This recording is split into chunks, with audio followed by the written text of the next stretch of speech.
Thank you, Mr. Speaker. I am proud to be a member of the Democratic Congressional Jobs Working Group. Together, we are proposing solutions to our job crisis.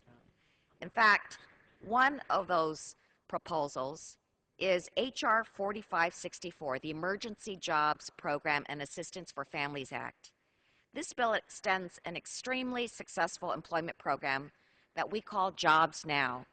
It has created over 156,000 jobs over 29 states and is still developing more.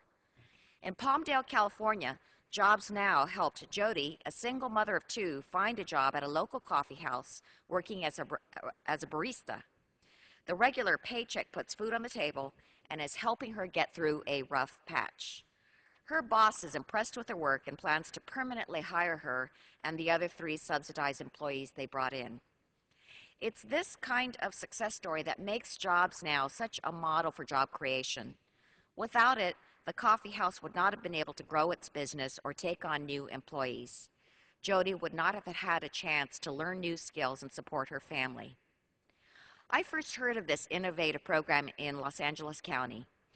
One of the supervisors, Don Knappe, created 11,000 jobs over the last year using stimulus funds to create subsidized jobs. How does this work? Eligible participants are placed into subsidized jobs in all sectors of the economy, from nonprofits to government agencies to private businesses, and are matched with jobs that complement their employment goals. The employer must provide supervision equal to 20% of the wage costs and ensure that the job does not displace an existing employee or replace someone who was to be promoted. This means the county is paying for 80% or more of payroll costs through Recovery Act funds. Some examples of these jobs include park rangers, receptionists, teachers' assistants, dental assistant trainees, customer service clerks, and child care workers. Workers get paid $10 per hour for up to 40 hours per week. Jobs Now allows businesses to succeed and the employee to succeed. I've spoken to countless people in my district about this program, and I keep on hearing about how this program is a win-win. It works for both workers and businesses. Workers benefit beyond the paycheck by getting hands-on experience in a setting where they earn wages, develop new skills, and enhance existing skills. The help they need to grow or expand while temporarily reducing payroll costs. Companies may ultimately decide to hire these subsidized workers permanently as the economy improves. The jobs generated by this program can help businesses expand in these difficult times by reducing their economic risk and need for expensive loans. California is leading the nation in creating these subsidized jobs. For instance, VCube, a high-tech firm in Torrance, California, hired 2 subsidized employees with little experience. Very quickly, these 2 employees showed they were motivated and quick to learn. Now, one of the employees runs web seminars and the other is a project coordinator. It's only through Jobs Now that VCube and other businesses feel secure in taking on new workers in this economic environment. You can see that across California, in this map here, many jobs were created. In Fresno, 1,000 jobs were created. In San Francisco, over 1,500 jobs were created. In Los Angeles, an astonishing 11,000 jobs created by the county's Jobs Now program in less than a year. The state predicts that 25,000 jobs will be created through the Jobs Now program by the end of present funding. However, we must act quickly or the job placements will stop when the program expires on September 30th. Because subsidized employment programs often run for at least 6 months, many localities are planning to discontinue their jobs programs between March and June of this year in anticipation of the emergency fund's expiration date. Almost 60,000 jobs will disappear if the fund expires. In California, LA County will stop placing participants in new jobs in June. San Bernardino County has to stop creating new jobs in April. Sacramento County will stop putting people in 6-month-long jobs in March. It will pay people for shorter periods until June 2010 and then stop the program altogether. But the full amount of funding has yet to be claimed by the states. The Recovery Act authorized $5 billion for Jobs Now employment subsidization program, but actually less than $1.5 billion has been accessed by the states, and the program is still in the process of expanding. And that's why I'm proposing, along with Representative McDermott, a bill that will allow more states to help their residents get back on the feet and into a job. And in fact, all across the country,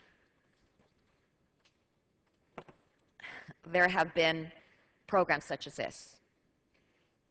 We can see that all across the country in the dark green spots that there have been successful programs. In Tennessee, the state focused on rural Carroll County, which was hard hit by plant closure. The unemployment rate had risen to 27%.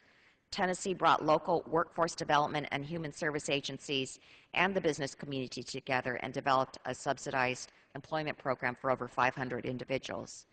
In Mississippi, the state has developed the STEPS program, which uses Jobs Now money to create private sector jobs that transition into permanent employment. The state begins by funding all the wages of the new employee and steadily reduces its commitment until the business can support the employee on its own. As you can see, 29 states across the country have implemented programs that created subsidized jobs, and even more want to jump on the bandwagon. That's why people on each side of the aisle are in strong support of this proposal. President Obama is a strong supporter. Besides its funding in the Recovery Act, he has proposed a $2.5 billion increase and a year-long extension for this upcoming year's budget. But it's not just the president who thinks this is a good idea. There is deep bipartisan support. The American Enterprise Institute's Kevin Hassett recently wrote in Business Week that this program should be renewed, and in fact said, given the state of the labor market, it's hard to imagine how any sensible person could oppose such a move. Jobs Now allows states to be in the driver's seats for this program, and that is why the National Governors Association also supports this, urging Congress to pass an extension because of the outsized benefits to the states. The human cost of the recession has been high, unemployment in terms of numbers and statistics, but numbers cannot describe the anxiety and fear a person feels when they are unemployed. Numbers can't show the hope and pride a person feels when they find a job. I was moved by the words of Ms. Taylor in Los Angeles about the Jobs Now program and its effect on her life. Ms. Taylor is a mother of 2 children, one with autism. She's been living on her aunt's couch because she couldn't find work. Because of a job through Jobs Now, she was able to get back on her feet and into her own apartment. She told California Social Services, "You guys gave me a chance when the whole world seemed like they were saying, no, not this time. Without this program, I could not have paid my rent, and my babies and I would be on the streets." She's not the only one. There are millions of economically disadvantaged people on the front lines of this economy. They are struggling every day. The Jobs Now Emergency Fund gives them a chance to find work and start moving towards a future. It helps businesses expand in these tough times. I strongly urge the House leadership and my colleagues not to forget the thousands of people who need this help. We must pass H.R. 4564 for jobs now. Thank the gentlelady from California who made some very compelling arguments about why California needs to have this investment. And while we're joined with several of my colleagues here tonight,